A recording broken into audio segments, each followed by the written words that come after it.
Mga kabayan, breaking news, China rumesback sa Amerika. Estados Unidos sisiguruhin daw na gagawing impyerno ang bansang China.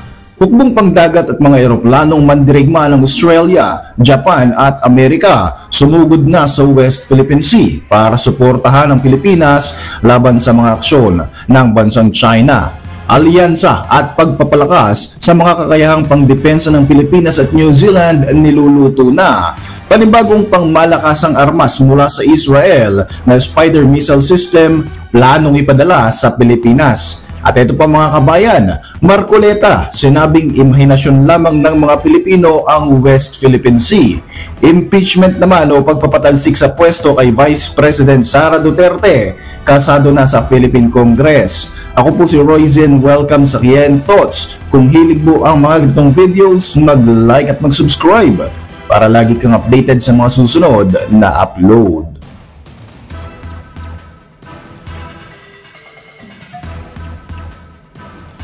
Mga kabayan, may panibagong pangmalakasang armas na naman ang pinaplanong i-acquire ng Pilipinas mula sa bansang Israel. Ito na nga ang Spider SR or ER Surface-to-Air Missile System at pinaplano itong ilagay ng Pilipinas bilang Shore-Based Air Defense System bilang paghahanda dahil sa patuloy pa rin na pagtaas ng tensyon sa pagitan ng China at ng ating bansa. Ang planong ito ay bilang alignment na rin ng Philippine Air Force sa hawak-hawak nating Spider MR system at bilang palangga na rin sa mga threat sa Coastal Defense Regiment na BrahMos anti-ship missile. Ang Spider system ng Israel ay may apat na variant: Spider SR o Short Range, Spider ER o Extended Range, MR o Medium Range at LR o ang Long Range na ginawa ng Rafael Advanced Defense Systems na siya ring creator ng Iron Dome na proven and tested pagdating sa mga digmaan. Sa pamamagitan ng mga defense systems na ito mga kabayan, kaya nitong i-intercept ang mga threat kagaya ng aircraft, helicopters, unmanned aerial vehicles, guided munitions at maging mga missiles ng kalaban. Sa mga nakalipas na mga taon, bumili ang Pilipinas ng medium range system at inilagay nga ito sa Basa Air Base sa Pampanga.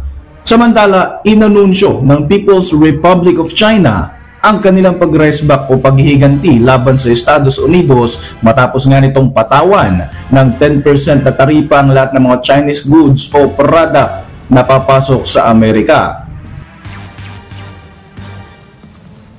Simula February 10, 2025, papatawan na rin ng dagdag na 15% na taripa ng China ang ilang mga imported goods na magmumula sa US, partikular na ang coal and liquefied natural gas products, habang dagdag na 10% naman sa mga crude oil, agricultural machinery, large displacement vehicles at maging sa mga pickup trucks.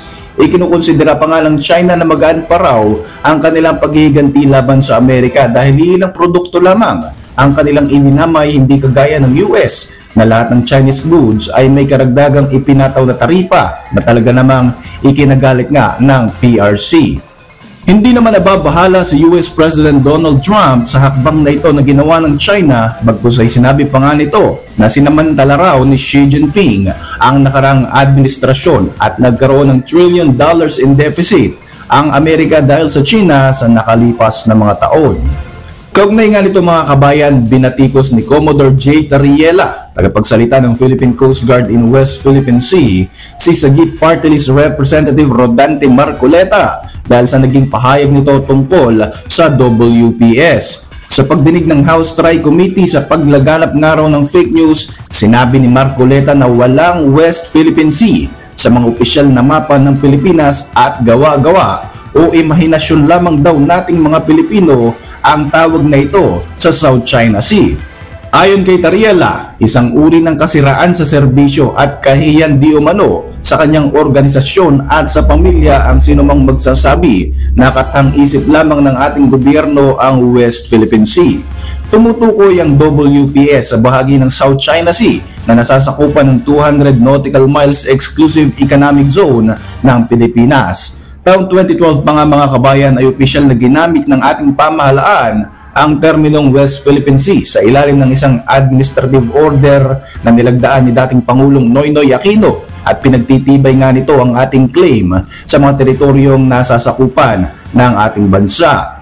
Gayunpaman sa sinabi ni Marcoleta, abay maliwanag pa nga sa sikat ng araw na hindi interes ng Pilipino ang kanyang inuuna at malinaw na isa din itong tuta ng bansang China. There is nothing as West Philippine Sea. That is a creation by us. Sa totoo lang po, kahit nabasahin mo yung ating mapa or what, there is no West Philippine Sea. Taliwas pa nga sa sinabi ni Marcoleta, mga kababayan, taong 2012 pa nang inutusan ni ex-President Aquino ang National Mapping and Resource Information Authority na mag-produce at mag-publish ng mapa ng Pilipinas kung saan makikita ang West Philippine Sea. It was legally constructed in 2012 para ipakita na sa buong mundo na pag-aari ng Pilipinas ang bahaging ito na nasa loob ng 200 nautical miles ng ating exclusive economic zone. Naglunsad naman ng mga barko at eroplanong mandirigma ang Pilipinas, Australia, Japan at Amerika patungo sa exclusive economic zone ng ating bansa sa bahagi ng West Philippine Sea para ipakita ng ating mga kaalyado ang kanilang pagsuporta sa Maynila dahil pa rin sa mga harassment and provocative actions ng bansang China at sa kagustuhan nga ng mga bansang ito na palakasin ang regional and international cooperation para sa ligtas at bukas na Indo-Pacific. Ito na nga ang ika-6 na multilateral maritime cooperative activity ng 4 na mga bansang ito kung saan nagsama-sama ang mga assets ng 4 na mga bansa para masisigurong magkakaroon tayo ng interoperability at maayos na kooperasyon bilang paghahanda sa mga banta ng China. Sa kabila nga ng mga mas lumalalang tensyon sa West Philippine Sea, patuloy ang pakikipag-alyansa ng Pilipinas sa iba't ibang mga kaalyadong bansa para mas mapalakas pa ang ating defensive capability. Kabilang na nga rito ang potensyal na status of Visiting Forces Agreement kasama ang New Zealand. Nagsimula na nga ang formal na negosasyon para dito noon pang 2023 para masigurong makakounter ng mga bansa sa Indo-Pacific ang illegal na ginagawang pagpapalawak ng impluwensya ng China sa ating rehiyon. Nandyan din mga kabayan ang negosasyon para sa defensive alliances sa mga bansang Canada at France na talaga namang magiging napaka-importanting mga kaalyado sakaling ile-level up nga ng China ang mga ginagawa nitong illegal at delikadong aksyon laban sa ating bansa. Sa kasalukuyan, mayroon ng 3 defense alliances ang Pilipinas. Ito ay sa United States, Australia at Japan. Lumipad naman ang 3 FA-50 fighter aircraft ng ating bansang Pilipinas at 2 US B-1 bomber aircraft ng Amerika at umikot ito sa bahagi ng Scarborough Shoal kung saan nananatili ang mga barko ng China Coast Guard at Chinese Navy vessels. Dahil nga sa mga sinasagawang hakbang ng Pilipinas, muli na namang umalma ang China at pinagbibintangan pa tayo na siya daw nagpapasimula ng kaguluhan sa Indo-Pacific region. Sa kasalukuyan ay patuloy pa rin mga kabayan ang iligal na pananatili ng mga barko ng China sa loob ng ating EEZ. At sa katunayan, namataan pa nga ang higanting Chinese Navy warship malapit sa Sulu Sea na minomonitor na nga ng Philippine Navy. Habang papalapit sa Mindanao, sinalubong ang mga barkong ito ng Philippine Navy Norman Reconnaissance Plane, BRP Andres Bonifacio at BRP Apolinario Mabini mula sa Western Mindanao Command. Sa iba pang mga update mga kabayan, mahigit naman sa 200 miyembro ng House of Representatives ang pumirma para magsagawa ng impeachment complaint laban kay Vice President Sara Duterte. Sa House Plenary Session, 215 out of 306 ang sumuporta para tuluyan ng i-impeach si Sara dahil sa di umano'y issue ng hindi may paliwanag na paggastos sa bilyong-bilyong pisong halaga ng confidential funds at mishandling ng public funds ng Office of the Vice President at maging ng Department of Education. Sa mga nakalipas na mga pagdinig noong nakalipas na mga buwan, nadiskubre na maging ang security personnel ng VP ay humahawak din ng confidential funds at malinaw di umano ito na violations sa mga government rules.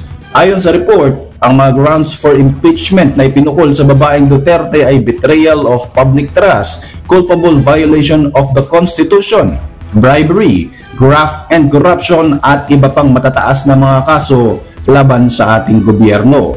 Nangunguna sa listahan ng anak ni Pangulong Bongbong Marcos Jr. at House Senior Deputy Majority Leader Sandro Marcos ng 1st District ng Ilocos Norte. Ito nga ay sa kabila ng sinabi ng kanyang ama na hindi raw ito makikialam sa impeachment proceedings. Sa ngayon, ipinasa na nga ang impeachment proceedings na ito sa Senado at kakailanganin ng 2/3 ng Senate vote para tuluyang makonvict si VP Sara Duterte at mapatalsik nga ito sa kanyang pwesto bilang ikalawang pinakamataas na posisyon sa ating bansa. Ayan na nga mga kabayan, talagang painit na ng painit ang mga eksena sa loob at labas ng ating bansa. Mawiwindang ka na lang talaga sa mga kaganapan na ito mula sa banta ng China sa ating mga teritoryo at sa mga drama sa politika sa loob ng ating bansa, lalo tigit na malapit na nga ang midterm, local and national election. Para sa inyong mga reaksyon, mag-iwan lang ng komento sa ibaba ng video na ito. At para manatiling updated sa ating mga susunod na upload, siguruhin mag-subscribe. I-like mo na rin ang ating mga videos bilang suporta. Muli, ako po si Roy Z at maraming salamat sa patuloy na pagsubaybay sa ating channel.